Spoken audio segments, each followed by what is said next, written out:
Her daughter's marriage happened back in her home country. The marriage only lasted 3 or 4 years. The girl had 2 kids as well. Right then, I understood that this magician was no ordinary person, and that if I wanted to win against him, I'd have to struggle a lot. At that time, the girl's condition was still like a madwoman. She would suddenly burst out laughing. Then, the very next moment, she'd start crying. I took a photo of that girl's husband from her mother, and I started doing magic on that picture. I slowly started making things go bad in their house. That guy became almost money crazy, and my jinns started guarding their house. Then, you lover Balat, welcome back. Welcome back, everyone. I'm Russell. I hope you're all doing well and on the side of goodness. I'm doing well too, and still on the side of goodness. Those of you who haven't subscribed yet, please subscribe and don't forget to click the bell icon. We're going into today's story now, reading it exactly the way it was written. Assalamu alaikum Russell Bhai and dear listener friends. I hope you are all well and healthy. Before I get into today's story, I have one request. Please don't ask for my phone number or email address. I collect these stories only to share them with you, and I want everyone to respect that boundary. Today's story is from Portugal. It's a story told by that same witch auntie from Portugal. For those who don't know her, let me explain. She's a woman who has sent us stories from Portugal before. She claims that she herself practices magic, and she believes magic is not a bad thing in itself, but that the real problem lies in those people who use magic for evil. That is her personal opinion. I take no responsibility for that view. The only reason I'm sharing this story is so that people can learn about these things. Many listeners say I'm promoting magic. I don't promote anything, nor do I speak against anyone. The purpose of sharing this woman's stories is just to introduce you to a kind of parallel world, a world that exists among us but that we can't see with the naked eye. Let's go straight to Auntie. Speaking now, the witch Auntie. Sabit, I hope you and everyone at Russell's Midnight Hauntings are doing well. As I've said before, whatever knowledge it is, whether it's science, the knowledge of magic, or spiritual knowledge, if it's used to harm people, then it is completely haram. But if that same knowledge is used in a good way, for good purposes, then there's nothing wrong with it. Let me give you an example. Suppose you have a gun. If you use that gun to rob someone, then what you did with the gun is haram. But if you use that same gun to protect property and provide security, that's different. I myself have done many bad things in the past. I accept that from my heart. I misused this knowledge, and all those wrong actions where I used this skill will count as haram for me. At the same time, through this work, I've done some good too.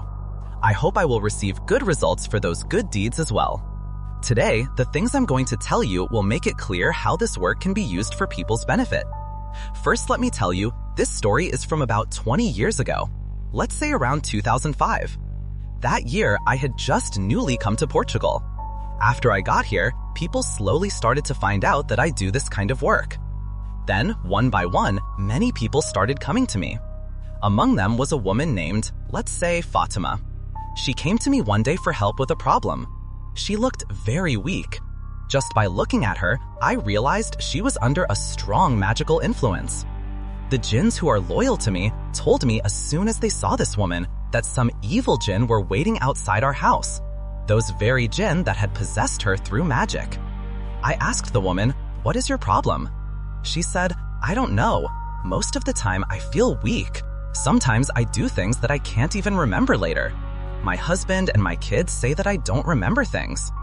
I closed my eyes for a moment and summoned my jinn, Maru.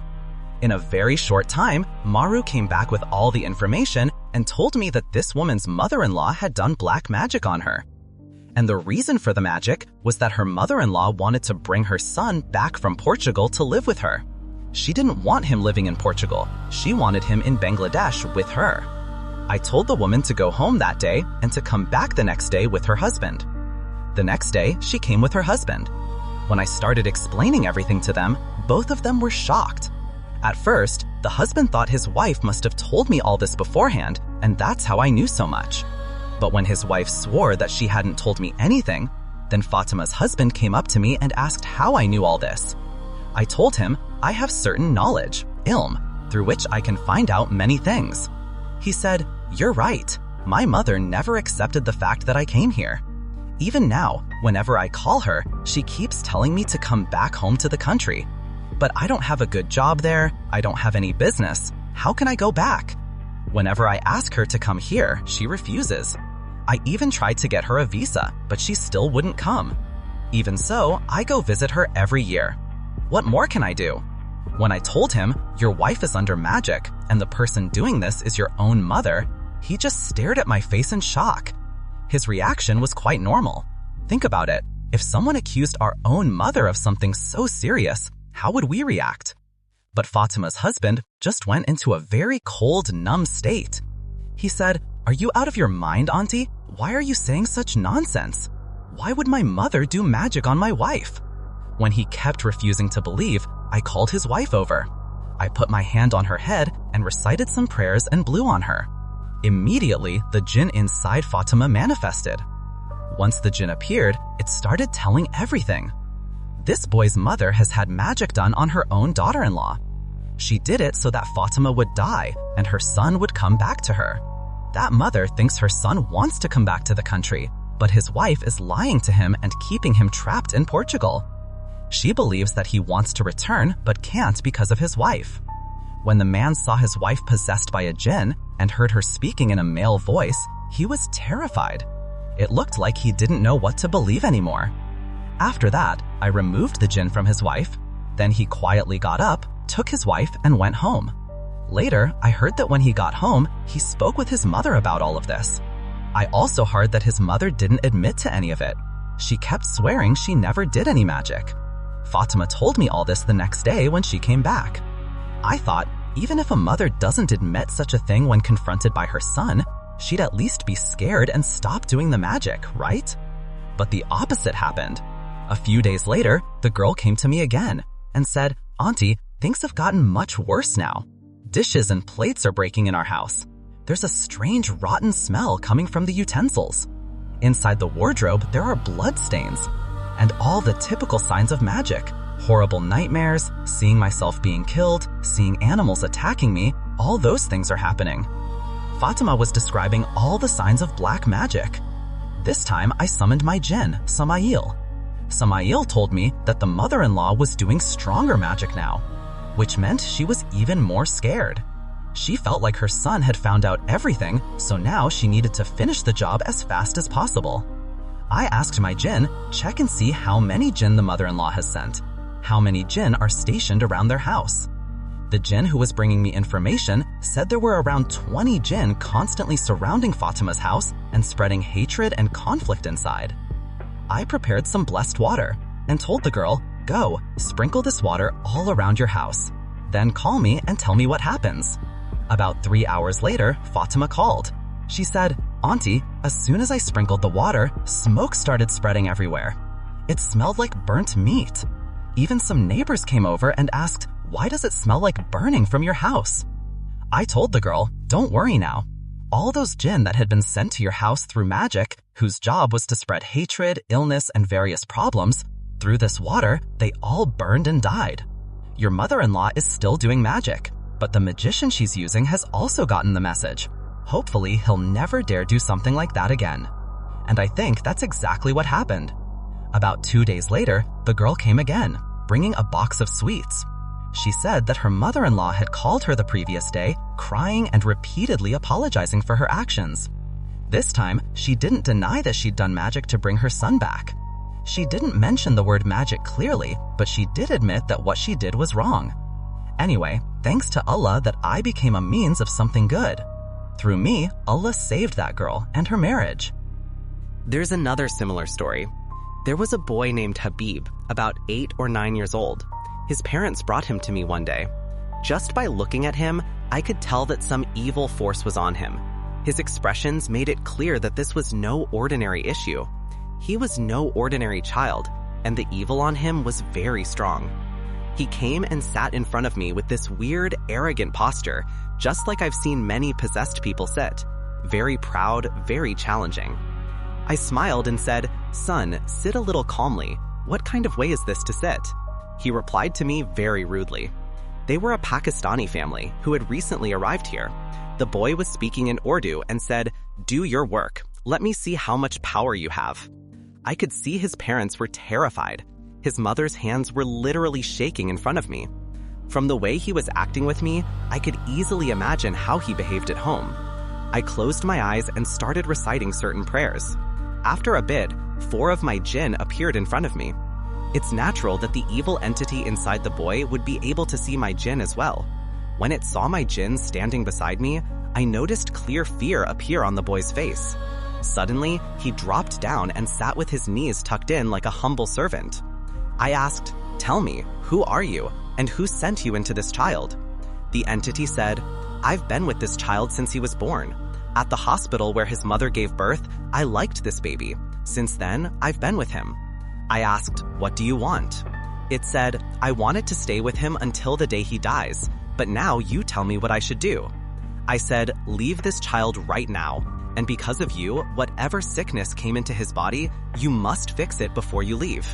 As soon as I said this, the boy started suffering intensely. His parents panicked seeing their child in that state and asked me what was happening. I gestured to them to be quiet. Habib's body was arching like a bow. Saliva was dripping from his mouth. His eyes went pale. His parents couldn't bear it. They kept trying to go to him, and I kept stopping them. This went on for about half an hour. Then Habib suddenly became completely normal and sat up. The voice of the demon from inside him was now much weaker. It said, "I did exactly what you asked. Now tell me your next command." I said, "Leave from here immediately. And if you ever come back to this child, you will not leave here alive. And before you go, leave a sign for me." It said, "Tell me what sign you want." I pointed at the door and said, "When you leave, knock on that door." For me, this was routine work. I'd been doing this for years, but for the people present, it was terrifying. About 30 seconds later, there was a knock on the door. I smiled slightly, but I could see pure fear on everyone else's faces. The third incident was even more frightening. I had to work very hard in this case, because the magician behind it was much stronger than me. He also had his own loyal jinn. The story goes like this. One day I was sitting in meditation. My daughter came and said, "Mom, someone has come to see you." I asked, "Who? Someone you know?" She said, "No, she seems like an auntie. She has 2 girls with her." I said, "Bring them in." After a bit, I went out to see them. As soon as I came, the mother of the 2 girls fell at my feet and started crying. With difficulty, I picked her up and sat her on the sofa. I sat beside them, trying to calm her down, and asked, "Why are you so worried?" She then told me a long story that I'll shorten here. Her daughter got married back in the home country. The marriage lasted only 3 or 4 years. The daughter had 2 kids. Then her husband got involved with someone else. Because of that, fights started between husband and wife. Things got so bad that they divorced, but the real story began after the divorce, about the custody of the children. The mother couldn't live without her kids, but the immoral father didn't want to give the kids to her. The mother went to court to file for custody. In court, her husband told the judge that his wife is mentally ill and that the children cannot stay with a crazy mother. Even though the girl was completely healthy, the husband tried to make her seem insane. They even forged fake medical documents. They presented all these proofs in court. On top of that, they used black magic to make her look mad in court and went to a very powerful magician, paying him a good amount of money. When the girl was brought before the court, she started acting very strangely. She spoke bizarre things in front of the judge, so much that the judge assumed she really was crazy. The girl's mother was crying as she told me all this, and I was trying to comfort her. I asked, which one of the 2 girls is the patient? Because both were wearing burqas. The mother pointed to one of them. I asked, when did you come to Portugal? She said, we just came last month after finishing the court hearings. Since then, her daughter's condition has been getting worse day by day. That's why they came to me through one of my devotees. The mother said she wanted a solution to this misery. She wanted her grandkids to come live with her too. I called the girl, took off her burqa, and put my hand on her head. The moment I did that, my body shook. It was very heavy, intense magic. That's when I realized this magician was no ordinary person, and if I wanted to win against him, I'd have to work very hard. The girl was still in a crazy state. She would suddenly laugh, then suddenly cry. Sometimes she would say, "You can't do anything to me." Other times she'd grab my feet and say, "Forgive me, save me from these people." I took a talisman from my cupboard and put it around her neck. As soon as I did, she felt a little better, but that was just temporary. I had to create a complete system of protection so that magic could no longer affect her in the future. I reassured the girl's mother and said, "Go home now. Give me 3 days. I'll see what I can do." The girl's mother left, giving me lots of prayers. For 3 nights straight, I stayed awake. And during those nights, I realized that what was about to happen would be very dangerous. It could even cost the girl's life. We magicians never fight each other directly. We send messages to each other. But the goal is not literal combat. It's more like the way 2 lawyers fight in court. Remember the first incident I mentioned, where I burned those jinns sent by another magician? Through that, he understood that my spiritual strength and practices were stronger than his. That's why he backed off. Now, similarly, when I realized how powerful the magician was who had cast this spell on the girl, I had to show him my strength. But we still didn't want a direct clash with each other. I took a photo of the girl's husband from her mother, and I started doing magic on that photo. I slowly made things worse in their home. The man almost went half crazy. My jinns were constantly stationed around their house, causing various problems. Then, one day, I called the girl's mother and said, "Now call your son-in-law's mother and tell her to stop the magic. If she stops, everything in their house will return to normal." The boy's family themselves had become very frustrated and devastated by what was happening at their home. I had weakened their mental state so much that they couldn't tell whether they were under magic or if it was something else. When the girl's mother explained what was happening and what I had done, the boy's family immediately agreed to compromise. It was decided that of the 2 children, one would stay with the father and one with the mother. They went back to their magician and had him undo the magic. Then I also stopped what I was doing from here. There are many more such stories that I'll tell you in the future if you want. Through Sabbat, I'll keep sending them to you, one by one. I'll tell you about all the kinds of work I've done. But there's something interesting I want to share with you in between. How I actually learned magic. The harsh stages I had to go through. And yes, it's true. If you want to learn magic, you have to do a lot of bad things and seek help from Shaitan. When I send you my next story, I'll explain all that in detail. I chose the Russell's Midnight Hauntings platform because real stories are told here. And as a magician, I understand these things. I'm with you all, and in the future, I'll keep sending you many more stories. With that, the witch auntie finished her story and promised to return. Sabit Alam also ended the segment there, thanking her. Thank you, Sabit Alam, for collecting and bringing us such a story. We hope to hear more from him in the future. Many thanks to all of you who listened for so long, staying with us this whole time. And many thanks as well to the one who sent the story, or in whose life it actually happened. We'll move on to our next story. Why do you come? I just want to stay with you. That's not possible. The dead cannot stay in this world. You have to go. Please go. Is it all just hallucination? Or does someone from another world really show up in the blink of an eye?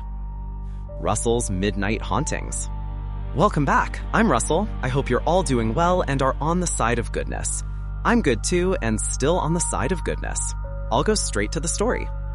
Assalamu alaikum, Russell Bhai. I hope you're well.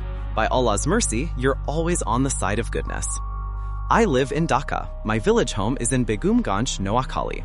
In 2016, Sumi and I got married without telling our families.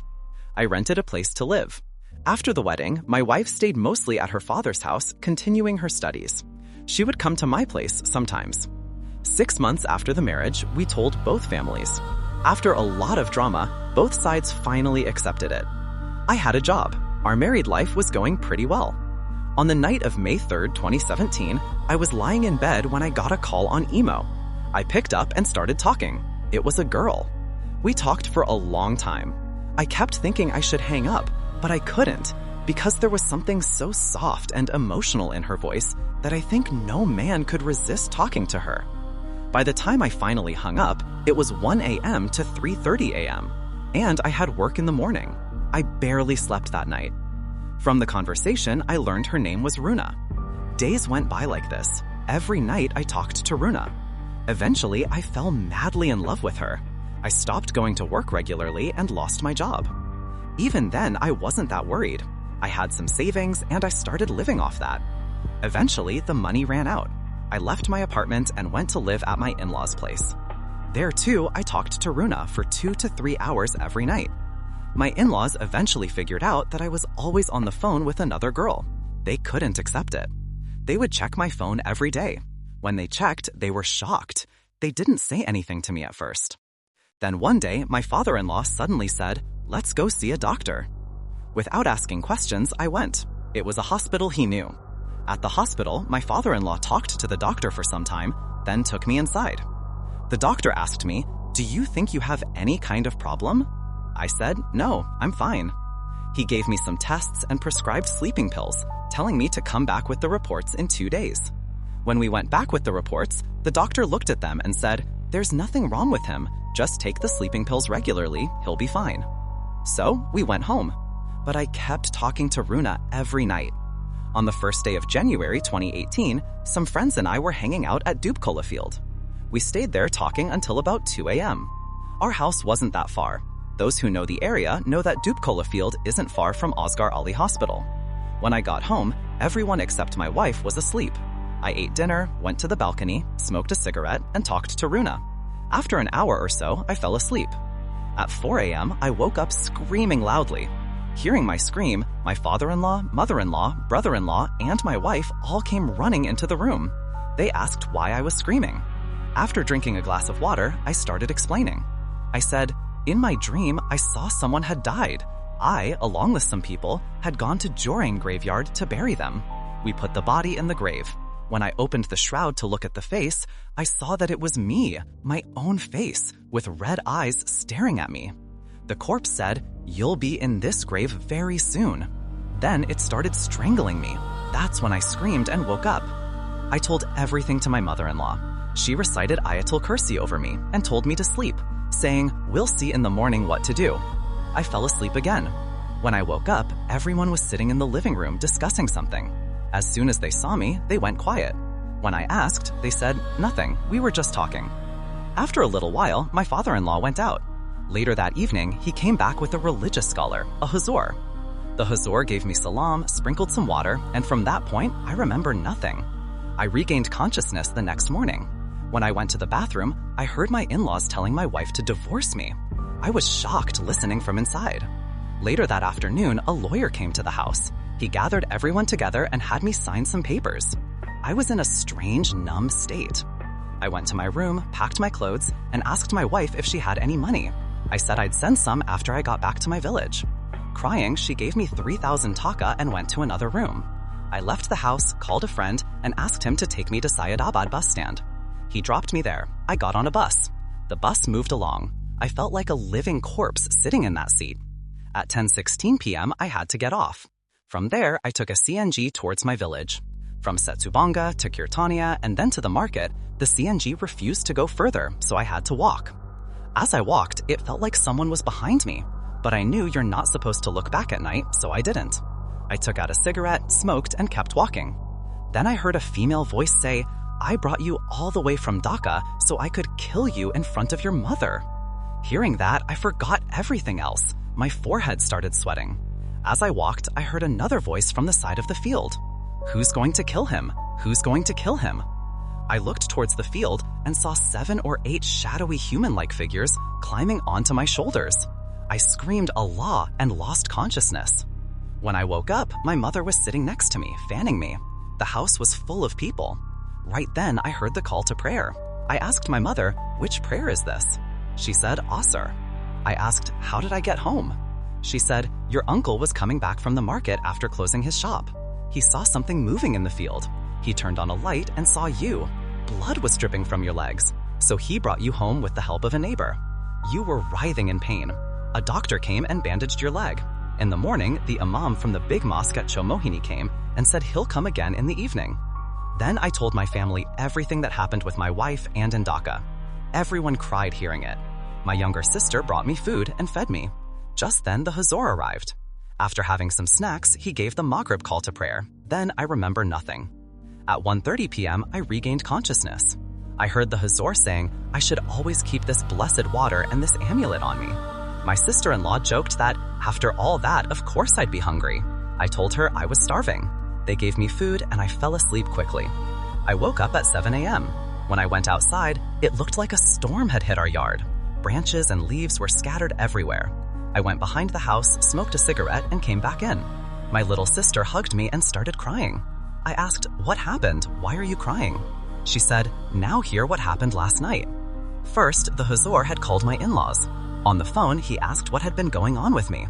My in-laws told him I was always on the phone, but when they checked, there was no call history with any girl. They had taken me to several doctors, but none of them found anything. They said the day I had that dream, they called an imam to see me. That imam apparently said no one could separate this jinn from my body and that I wouldn't live long. Hearing that, last night's Huzzur scolded them, saying, "Who said that to you? And you took such a big decision based on that." Then he hung up. He told my family that this jinn had been looking for me for a long time. When it finally found me, it contacted me through the phone. When I was returning home alone that night, it was following me. If my uncle hadn't seen me in the field, it would have killed me. The jinn had been following me ever since that night when I had stepped on its child. Apparently, a long time ago, when I went somewhere with the Huzzur as his assistant to treat a possessed woman, there were 4 jinn there.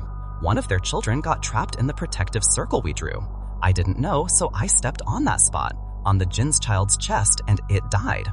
That day, we managed to drive the jinn away and went home. The Huzzur had given me an amulet then and told me never to take it off. But I never wore it. That's why all this happened. Last night, the Huzzur took a big glass bottle and trapped the jinn in the field behind our house. I had been his assistant and had seen many things with him. Anyway, after I recovered, my ex-wife tried hard to come back to me, but I never responded. Now I'm living a happy life. Russellbai, because of time, I couldn't come to the studio to share my story. I'm Ujjal from Kadamtali, Dhaka speaking. That's how he ended his story. Thank you so much for your story. I hope everyone enjoyed it. We'll go to the next story now. Let's play hide and seek. Hide and seek. You hide. Let's see if I can find you. Russell's Midnight Hauntings. Welcome back, everyone. I'm Russell. I hope you're all doing well and are on the side of goodness. I'm good too, and on the side of goodness. I'll go straight to the story, but first a small reminder. Those who still haven't subscribed to our channel, please do so, and don't forget to click the bell icon. Now we'll go to today's story. Assalamu alaikum, dear Russellbai. I know by the infinite mercy of the Protector that you are well. Since 2016, I've been with you. Every night before sleep, listening to you narrate strange horror stories has become a habit. The person who keeps us so entertained surely deserves at least an email. The midday sun just slipped behind the clouds. The whole village seems dark. Thunder rumbles in the west sky. The rain begins. I sit down to write. My name is M.D. Badal Sarkar from Mahalakshmipara village in Brahmanpada Upazila, Kamilla district. Let's go to the story. Story 1. Time 2008. It happened to me during monsoon season. It was jute season. Almost every field in the village was full of jute. The jute was ready to cut. It had rained heavily for 4 or 5 days. The dirt roads and fields were all underwater. Water was up to the knees along the paths. A small flood-like situation had developed. Our house is right next to a bridge. From that bridge, a narrow road runs west, and in the middle of that road stands a 200-year-old tamarind tree. Because of the flood, people would gather under the bridge for chats. One afternoon, my older brother, Ibrahim Khalil, a religious man but very passionate about fishing, was using a big current net to catch fish near the bridge.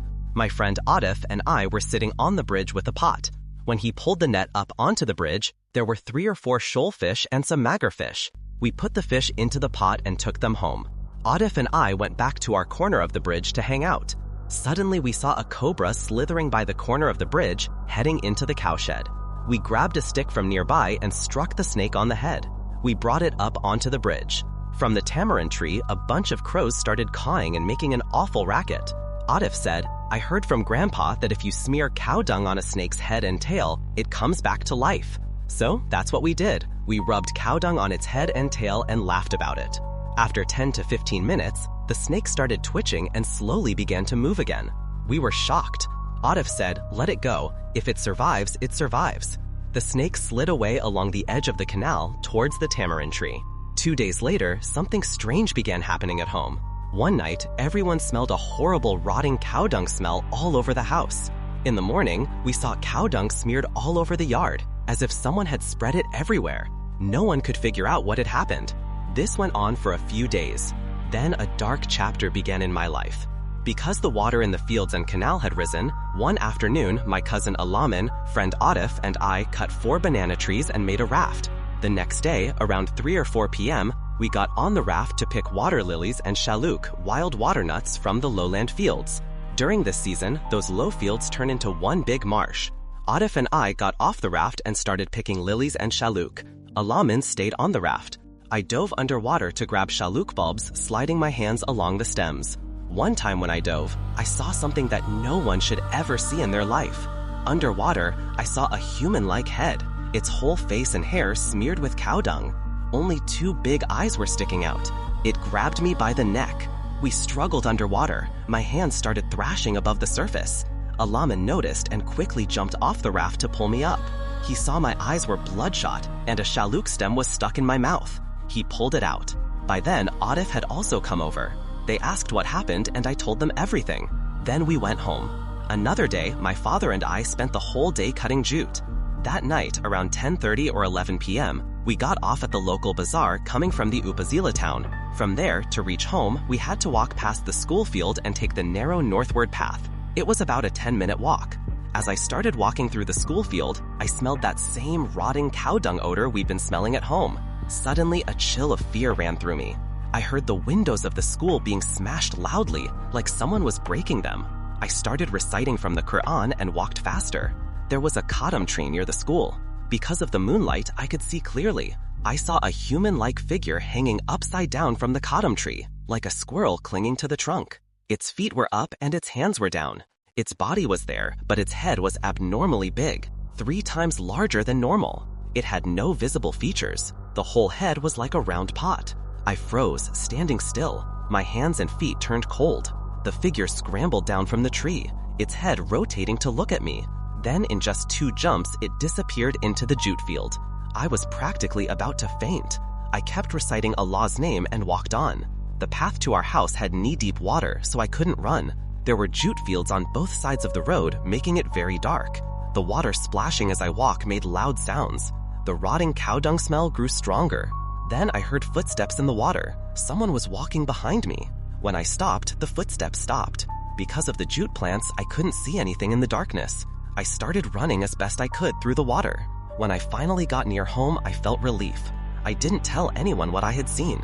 Sadly, the story doesn't end there. The next day, my father and I spent the whole day cutting jute again. That evening, with a towel over my shoulder, I went to a distant pond to bathe. It was just after Maghrib, but still not completely dark. The pond was pretty far from our house. As I approached the pond, I saw a human-like figure standing there, but 2 or 3 times taller than a normal person. There was a circular hole in its head, and it was standing with its back towards me. The rotting cow dung smell was in the air again. I said, "Who's there?" Before I could say anything else, the figure turned around. Its face was completely smeared with cow dung. Only its 2 eyes were visible, glowing bright red. I tried to scream, but no sound came out. It felt like something was squeezing my throat. We struggled again. I felt like I wouldn't survive this time. Eventually, I passed out. When I regained consciousness, I found myself at home. My father, a religious teacher, and neighbors were around me. Later I learned that a neighbor, Haku uncle, had gone to the pond to perform ablution for Maghrib prayer. He found me lying unconscious by the water with cow dung smeared all over my body and what looked like a garrote mark on my neck. He called my family and they cleaned me up and took me home. My brother had already called a religious scholar from a nearby village, a man known for dealing with paranormal cases with the help of jinn. Around 10 p.m., the Huzur arrived. He did spiritual treatment on me, gave me a talisman, and told me not to go outside after dark for a while. He said he couldn't explain everything that night, but he'd return the next evening. The next day, in the late afternoon, he came back. What he said left everyone stunned. He said there was an old female jinn living in the tamarind tree next to our house for about 20 years, with her 2 granddaughters. They loved fish. The day my brother caught shoalfish and brought them home, the old jinn and her granddaughters saw it from the tamarind tree and got tempted. One of the granddaughters took the form of the cobra and entered our yard, only to be beaten by me. When we smeared cow dung on its head and tail, the old jinn and her granddaughters were furious. The one who got hit on the head was badly injured, but still alive. Her brother wanted revenge, which is why they were tormenting us with that rotting cow dung smell and trying to kill me. The Huzur's jinn told him all this. The Huzur ordered them to leave, but they refused to go without harming us. After a lot of spiritual pressure and threats, they agreed to leave on one condition. We had to offer them 3 hilsafish at the base of the tamarind tree for 7 days. My father did exactly that. 3 hilsafish every day for 7 days. After that, nothing else happened to us. If this story is selected, please let me know. Thank you so much for your story. We hope those listening enjoyed it. Welcome back, everyone. I'm Russell. I hope you're all doing well and are on the side of goodness. I'm well too, and still on the side of goodness. Now we'll go to an audio clip. I hope you listen from beginning to end and enjoy it. If you do, please let us know. We're going to the story now. Assalamu alaikum, Russell Pai. I hope you're well because you're always on the side of goodness. But with winter coming, I want to make one request. Please take care of your voice, because we listeners survive partly on your voice. Anyway, I'll keep my name hidden for personal reasons, though I'll give my details in the email. Today, I'm sharing an incident that happened to a very close friend of mine, a very recent event. I thought listeners would like it since they tend to enjoy these types of stories. So, I'll get straight to it. In 2022, my friend and I were both in our second year of undergrad. I was in a public university, while she was studying under the national university system. In late 2022, she got married for love. Her husband is a very simple, humble guy, but his family never accepted my friend. He basically forced them to agree. From the beginning, she had many problems with her in-laws. Since she's my close friend, we've been together since class 3 or 4, she shared everything with me. About 3 or 4 months after the wedding, she got pregnant. Her mother-in-law and sister-in-law did not like this at all. They had someone else in mind for their son/brother. So the fact that this girl suddenly came into the house and was now pregnant, they couldn't accept it. Her husband understood this and quickly moved out with her into a separate small apartment. You know how it is in the beginning, a simple 1-bedroom place, not much furniture, maybe a bed, a small shelf or dish rack, some basic utensils, a wardrobe. When I visited, I saw he'd arranged a new single bed for her and the rest was minimal. Her husband worked in Narration. He'd leave in the morning and come home around 9 or 10 p.m. She was alone all day. I could only support her over the phone. I had just gotten married myself and couldn't visit in person. One day, she told me that sometimes at night, she would wake up and see her husband sitting up, staring at her belly. At that time, she was around 6 or 7 months pregnant. At first, she took it lightly, but after it happened repeatedly, it started to feel strange. She told me, and I said, he comes home late at night, and in our religion, we believe shaitan and jinn can target pregnant women. Tell him to keep his body spiritually protected, read prayers, and seal himself before sleeping. She told him, and he listened. Once he started doing that, the problem stopped. He no longer woke and stared at her stomach like that. Later, she had some other issues too, but I'll skip those. On the day of her delivery, she had a C-section. Her mother and mother-in-law were in the hospital. After she was moved from ICU to a regular bed, her mother-in-law said, "Good thing they moved you to a bed so quickly. Now we can really take care of you." This same woman had never cared for her throughout her pregnancy, never called to ask how she was. So that comment hit my friend like an arrow. That night, her sister-in-law cooked porridge for her since she couldn't eat solid food yet. My friend said that after eating that, she started vomiting. Because of the vomiting, her fresh stitches were strained, and she started bleeding heavily again. The doctors and nurses rushed and treated her, and the bleeding finally subsided the next day. That evening, I went to see her. She was in really rough shape, which was expected, but she was conscious and talking.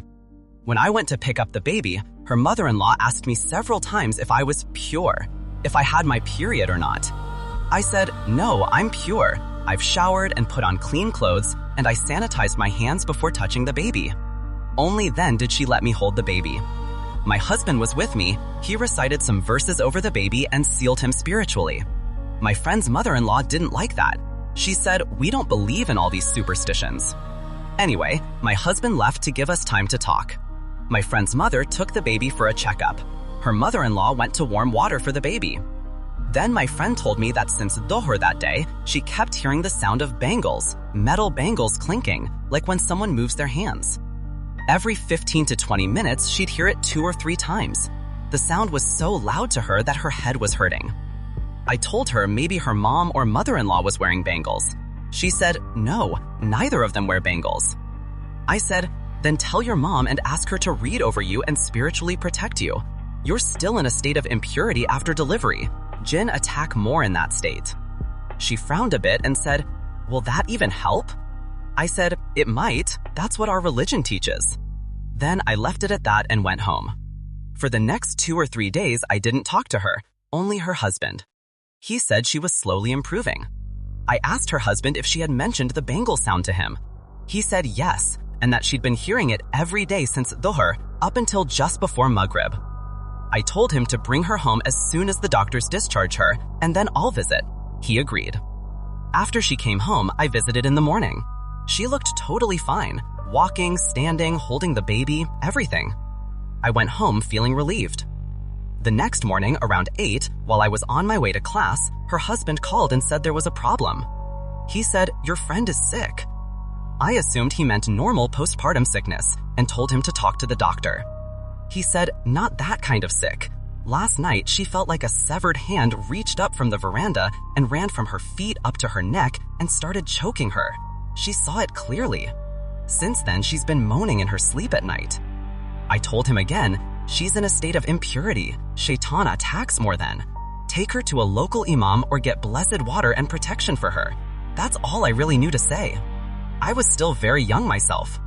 2 days later, I went to see her again. As soon as she saw me, she rushed over and hugged me, crying, you came. I said, yes, relax, I'm here. I'll stay for a while. Tell me everything. I told her to wait till we were alone. Her mother-in-law was gone, her mom was in the kitchen. Then she told me that the same thing had happened again. 2 nights earlier, she'd woken up in the middle of the night. The room light was on because she was scared of the dark. Her mom was on one side of the bed, her husband in another room.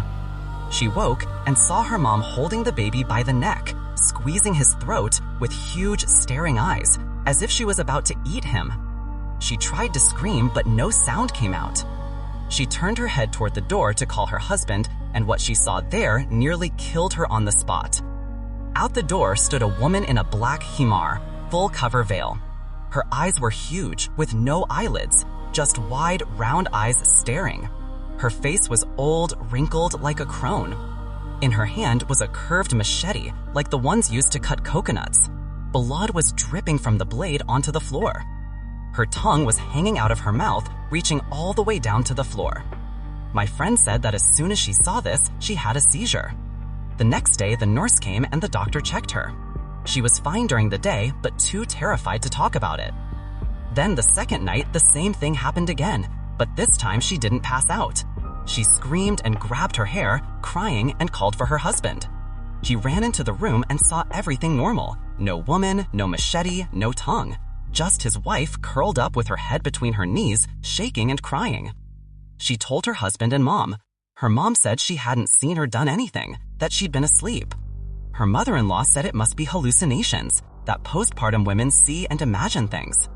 But my friend said, if it was hallucination, why did it happen both nights in the exact same way? That's as much as I'll say for now. The clip ends. Can you see the unseen? Can you hear what you cannot see? Fear returns with Russell. Welcome back. February 14th is our birthday. And if you want to support us, help us grow, help spread Russell's Midnight Hauntings and Russell's Midnight Hauntings to everyone, then please subscribe and share our channel with your friends so we can grow even faster. We'll move on to the next story. Assalamu alaikum, Russell Bhai. Alhamdulillah, by Allah's mercy, you are well. I've been a die-hard fan of you and your show. I'm also a big fan of Sabit and Sifad Bhai. I never miss their shows. I want to say hopeful thanks for your show. This is my first voice message. Please forgive any mistakes. I've never sent an audio like this before. First, a brief intro. My name is Abdullah. I live in Bulgara Sadar. If I gave my full details, many people would recognize me, so I won't. I collected this story from a friend of mine. He got it from his grandmother. Their family originally lived in Pakistan, so yes, this is a Pakistani story. The time period is somewhere between 1940 and 1950, around the time of India-Pakistan conflict, maybe war, maybe partition-related chaos. Back then, people living in India or Pakistan were trying to return to their own side, seeking safety. Among them was a couple I'll call Rakib and Mariam. They lived in Kolkata and wanted to get to Rajasthan and from there to Pakistan. They moved only at night, hiding during the day. One night, they realized there were Indian soldiers both ahead and behind them. They were trapped. At that time, a Hindu family took them in and hid them, despite the danger. The elders of the Hindu family said, "You coming here puts us at risk too. The soldiers might search our house." The couple cried, saying they had nowhere else to go. The family's grandmother gave them an idea. Disguise yourselves as Hindu holy folks. You dress as a sadhu with white clothes and a rudraksha necklace. The girl put on sindoor and a sari. If you look Hindu, the soldiers won't suspect you're Pakistani Muslims. They followed her advice, changed clothes, and walked boldly, not sneaking this time. Eventually, they reached a caravan, a kafela of people heading toward Rajasthan.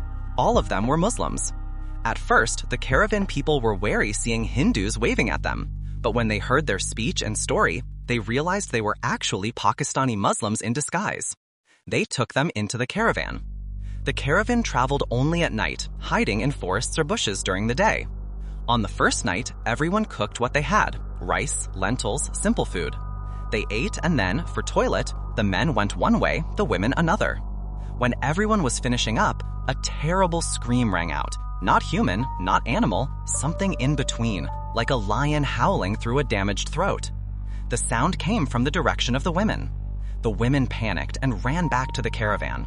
The men grabbed sticks and lamps and searched the area, half a kilometer around, but found nothing. No body, no animal, nothing.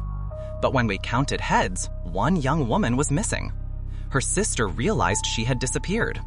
They searched again, but there was no trace, no footprints, no blood, no sign of a struggle. Finally, the caravan leader said, "It's too dangerous to stay here. We've done what we can. We have to move on." With a heavy heart, leaving the missing woman behind, they moved forward. The next night, the same pattern repeated. After dinner and toilet, that same eerie scream, and another woman vanished. One woman missing each night. Every time they searched the area, nothing. No animal tracks, no glowing eyes, nothing. Just that scream and a woman gone. The leader told everyone to stay extra alert, to watch closely what was happening. That's when Mariam decided to spiritually protect herself first, reciting prayers, sealing herself with verses. Then, on another night, the scream came again. This time, Mariam saw it.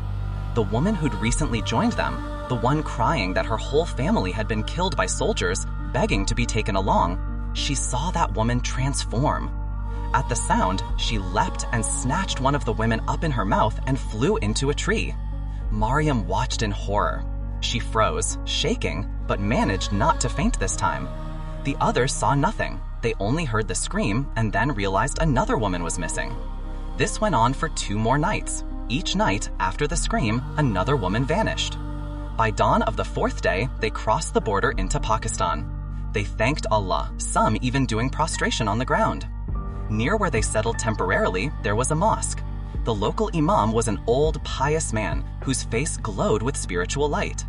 Mariam saw him and told Rakib she wanted to talk to that imam. Rakib spoke to him after Asr prayer. The imam agreed to see her, saying she was like his daughter. The imam was a simple man who earned a living weaving mats or sacks out of jute and also served as the mosque imam. Mariam and Rakib went to him and told him everything. He said, "When you people arrived, I sensed a heavy darkness around your group. I knew something bad was among you, but I didn't yet know what or who. Now that you've told me, it's clear." He gave them instructions. Tonight, after dinner, Mariam should ask that woman to accompany her to the toilet. Take her to a specific spot I'll show you. You, Rakib, follow behind at a distance. And Mariam, wear this amulet and don't let her touch you. That night, Mariam did exactly that. She told the woman she was scared to go alone and asked her to come along. The woman agreed. They went to the designated spot. The imam was already there, waiting in the dark. As soon as the woman saw him, her demeanor changed. Her eyes turned red, her face twisted with anger. The imam said, "Where are you from, and what are you?" He had some blessed powder or flour in his hand and threw it into her face. Her feet twisted backward, her body turned dark and hairy. Claws grew from her fingers, her jaw stretched wide into a monstrous form, large enough to swallow a child whole. Her body reeked, and she began making that same awful scream. The imam held a long, blessed nail-like spike and drove it into her neck. The moment he did, the scream stopped. She began to burn, not just physically, but like oil catching fire. She shrank down into ashes. The imam told everyone to gather the ashes and bury them deep, warning that even the ashes were poisonous, that if they scattered, they could harm others. That's how he ended her. The storyteller ends, "I don't know how well I told it, but this is my first time sending a voice to Boot FM. Please forgive my mistakes. If this story is selected, I'll send more. Everyone, please stay with haunted shows like this and pray for me. Allah Hafiz. Welcome back." Many, many stories arrive regularly. I try to read some myself, and some I let you participate in reading. Today, one such person is Suman, and he will tell us a story. I hope you like it. Let's begin. Assalamu alaikum, Russell-bai. I hope you're well and on the side of goodness. My name is Khalid Mahmoud from Laksam Opazala in Camila. I'm a regular listener of Russell's Midnight Hauntings. This is my first email, so please forgive any mistakes. This story happened to my friend and his family. My friend's name is Abid, and I'll tell it from his perspective. My name is Abid. First, about our house and family. We live in Pastumgang, Laksam. Behind our house flows the Dakatia River. In one flat live my mom, my older sister, and I. In the other flat lives my aunt. When this happened, I was in class 5. I was a bit of a troublemaker, so I slept in a separate room. I don't remember the exact date. One night, I was sleeping in my room when some noise woke me up. The room was a bit dark. As I stepped off the bed, I felt something wet under my feet. A few moments later, I realized there were drops of blood near my bed. I was scared, but in the morning I told my mom. She said it was probably mosquito blood and didn't take it seriously. The next night, the same thing happened. I woke to a faint humming noise, then saw blood droplets again by the bed. I told my mom again, but she brushed it off.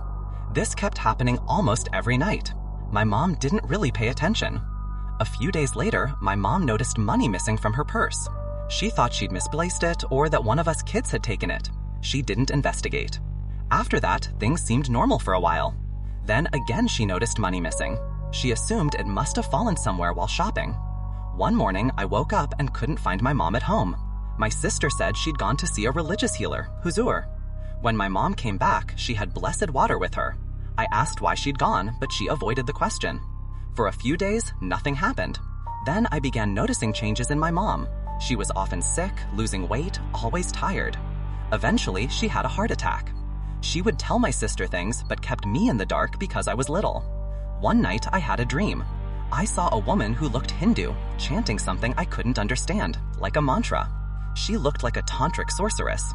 I went closer and saw that her face looked demonic. No human face could look like that. I woke up terrified. In the morning, when I told my mom, she said, "You're just seeing stuff because of cartoons." But then my mom started seeing the same woman in her dreams, along with 2 monstrous men who chased her and my sister in some forest. My mom went to several religious healers and spiritual doctors, but nothing worked. No one could give a real solution. One of my uncles is an Islamic scholar. When he visited, my mom told him everything. He had some experience in these matters from his teacher in the madrasa, a hadith scholar who also treated people for paranormal problems. My uncle told his teacher, and eventually that teacher came to our house. He brought a bottle of water, some oil, and other items. He sat in my mom's room and started working. He said someone had cast black magic on us, but he didn't yet know who. He said it would take some time to fix. Then he left. That night, I dreamed of that same woman again. When I tried to call my mother, I couldn't speak. Her face was horrific. I fell sick after that. My mom called the Huzur, who arrived 2 days later with some students. He positioned his students in pairs at every corner of our house, then shut the doors and did his rituals. After that, he left, leaving my uncle with us. The next morning, around 6 a.m., my mom woke up and said she'd seen that Hindu woman again in her dreams, with 2 demonic men.